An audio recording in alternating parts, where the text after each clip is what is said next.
Hey, I'm Mishkah and we are back in the BWAL kitchen, and today we have a very, very special guest. It is the king of kindness, the king of vegan food here in South Africa. I am speaking about J Mac. Hey Jack. That was quite a title. A well-deserved title. You're from the Kind Kitchen, so Yeah. that's what you're all about. Yeah, thanks Mishkah, and super amped to be here. And today we're going to be making one of our most popular dishes, which is the Darkside Burger. How do we begin? Okay, so what we're going to do, Mishkah, is I'm going to start with the batter. All right, and I'm going to talk the audience through that. And if you can start getting some oil going there, we're going to start cooking up these beauties. So how we make the mushroom taste very good is we've got to sear it a little bit, we've got to add a little bit of flavor to it, and think of this as your chicken, if you will, all right? So ultimately we're making like a zinger, a zinger kind of burger, okay? All right, so you're gonna get started on that, so get some oil going there. Which oil do you want me to use? So we're gonna use two today, but the one for just searing the mushrooms right now, we're gonna start with the blend oil from you guys, from Be Well. So it's got the canola and the olive oil, so it's got the best of both worlds here. I'll let you talk the nerdy kind of stuff, but the reason that I use this one in the kitchen, firstly, it's local, right? We all know local is lekker, and it's made a process just down the road here from us where we're standing right now. Price-wise, we're talking at a good entry point for price, okay? And in a commercial kitchen, a lot of the times we've got to look at those things to keep the prices down for you guys out there. So true, so true. I know why I'm using this and why I love it in my kitchen. High smoking point, it doesn't change the flavor of your food and still adds a little bit of the goodness of that omega-3 from your canola and the olive oil, yay. So talk to us about the high smoking point, because a lot of people don't even know about that. Okay, cool. So this has a high amount of oleic acid, and what that means is that you can actually cook at high temperatures without denaturing. So the oil doesn't change its consistency. It doesn't become really like a bad quality. Like carcinogenic. None of that. Well, you know, over long periods of time, you ought to change your oil. But this one is going to prevent, so you can actually cook for a lot longer on higher heat without getting to that point. So we've got about close to 500 grams of oyster mushrooms here, and we're working at about a 120 gram burger patty per person. We're gonna add a little bit of lime and add about a teaspoon of the soy sauce. Next thing we're gonna do, take a pot, and then we're just gonna place that weight down. So now that weight is gonna start to sear the mushrooms, and we're gonna get a beautiful char grilledness happening. Keep that at a medium heat for about 3-4 minutes, and then we're gonna turn it. Okay, Mish? Okay, amazing. All right, Got so it. while that's happening, what's going on here is we're gonna make a batter. We have all-purpose flour. If you want it to be fluffier, you can also sieve it and be What all about gluten-free? fancy. So if you want it gluten-free, all-purpose, you do Okay, get cool. that The mixture. blend. Next, we have 2 teaspoons of baking powder. That's just gonna aerate and add a little bit more fluffiness. Then we've got about a teaspoon of salt. Then we're gonna add in 2 teaspoons of onion powder, and we've got 1 teaspoon of garlic. We're using sparkling water. That's also gonna just help aerate it. All right, so I've got a half a liter here. Okay, so you see that liquid starting to come out of the mushroom now. That's all the water. So turn them all around, and let's do the other side now. And you won't need any more liquid for the moment, and then replace that weight. Now we can start with the slaw, Mish. 1 cup of white cabbage. We have 1 cup of red cabbage. Purple cabbage. Looks like purple to me. I don't know why they call it red. So, nutrients, health benefits. Amazing. They are from the Brassica family. So these are actually part of the leafy greens, high in antioxidants, high in vitamin C, excellent for flavonoids, especially now for summer. If you want to get in your Flavonoids, not natural cannabinoids. antihistamines, flavonoids, get your red or purple cabbage in. All right, cool. So we're gonna add that, and then kale. Now this is actually the king of leafy greens. We've got the king of kindness holding the king of leafy greens. We're gonna make a kale slaw, not a coleslaw, a kale slaw.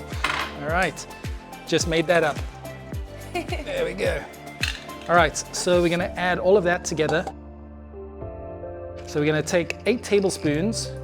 We have 4 different types of mayo. Why this? Flavor profile wise, I enjoy this one in the dark side. So I've tried the tangy It's a little bit too tangy for me because we add the lime and the zestiness of these other ingredients. And we've also got the pineapple, so fruit flavor wise, I think we're covered there. So this one's more of a neutral flavor for me at least.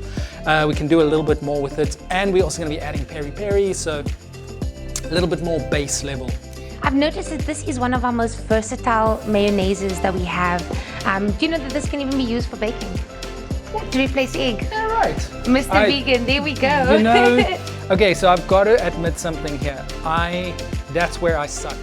Baking, oh my goodness. Not my skill level. Pretty much will burn. And as you can see, not my skill level using a spoon. So I'm gonna release it. Oh, that's much better.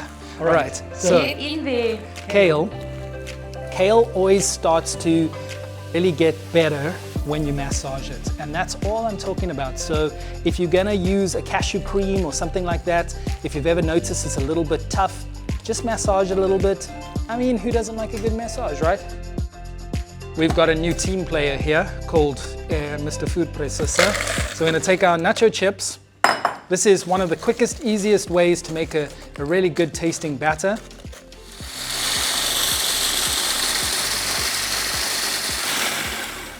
Cool.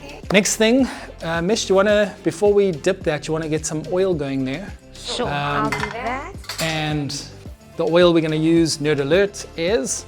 Fry well, be well, fry well. Like I mentioned before, another oil with high oleic acid, which is great, especially for those fried foods. Now, I present flour.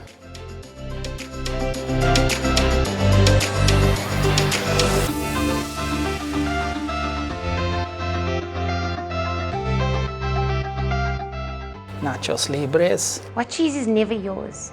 What cheese is never mine? Nacho cheese. Nacho. Normally I would get that, but I was like in another world there. Wow, delicious. That is like a proper chicken fillet. We've got 4 pineapples. All right, I'm just gonna add the remaining soy sauce. So it's about 2 tablespoons of soy sauce. The next part to this is we're gonna sear the pineapple and of course adding the element that makes it the dark side, peri-peri. It seems like the oil is hot. Okay. What is the next step, Jay? Drop it. Drop it like it's hot.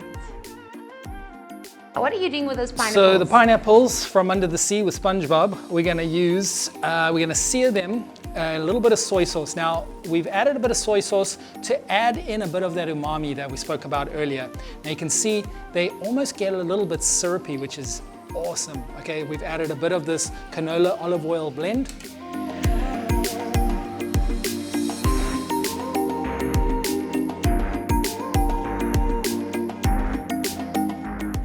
Next thing we're gonna do is add a little bit of lime here.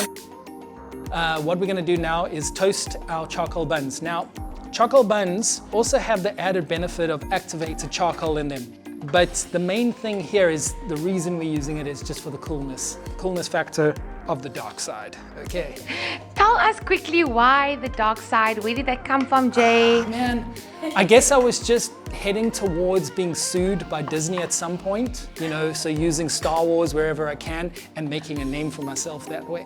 That's dark. Yeah. So, I mean, I'm just a fan of Star Wars comic books. Cool. Okay, you know, okay, definitely the dark side. I mean, I did open my closet this morning and look, I think I should try a different shirt, but I think I only have Star Wars shirts at this point.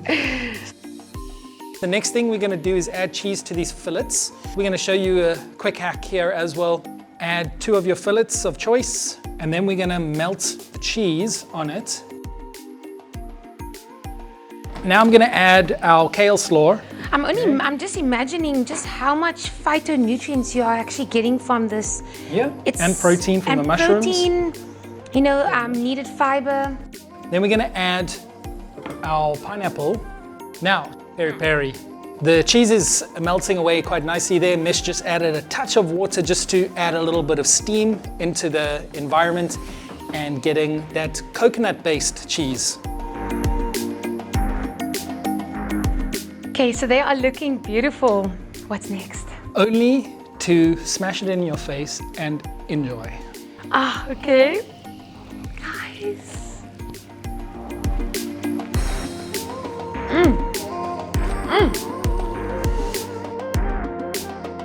I would never, ever say that this is a plant burger because of the texture of that patty. If you love this and you want to check out more of Be Well, but definitely go to the Kind Kitchen. Go grab yourself a Darkside burger or grab yourself a Darkside wrap. Plant-based, vegan power.